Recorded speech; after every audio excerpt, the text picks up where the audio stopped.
40 വയസ്സ് കഴിഞ്ഞാൽ ഇതൊക്കെ പറ്റുമോ ഡോക്ടറെ?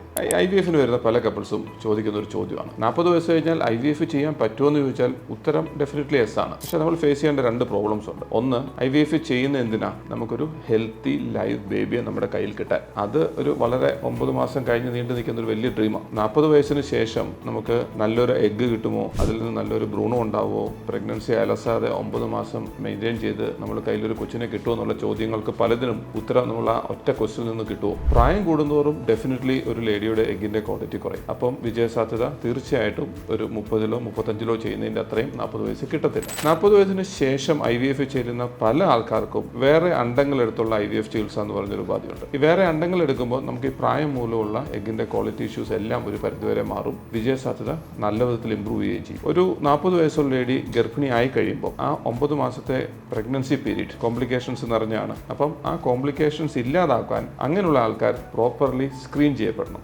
Before getting into pregnancy. അതുകൊണ്ട് 40 വയസ്സിന് ശേഷം ഇതൊക്കെ പറ്റുമോ എന്നുള്ള ചോദ്യത്തിന് ഡബിൾ തംസപ്പ് ആണ്. അപ്പോൾ ഈ 40 വയസ്സിന് ശേഷം നമ്മൾ ഫെർട്ടിലിറ്റി ട്രീറ്റ്മെൻറ്റിലോട്ട് പോകുമ്പോൾ as A husband and wife ചില കോംപ്രമൈസുകൾ നിങ്ങൾ തമ്മിലെടുക്കണം. അതിനെപ്പറ്റി നിങ്ങൾ ആദ്യം പരസ്പരം സംസാരിക്കണം. അതിനുശേഷം മുന്നോട്ട് പോകുന്നതായിരിക്കും തീർച്ചയായിട്ടും നല്ലത്.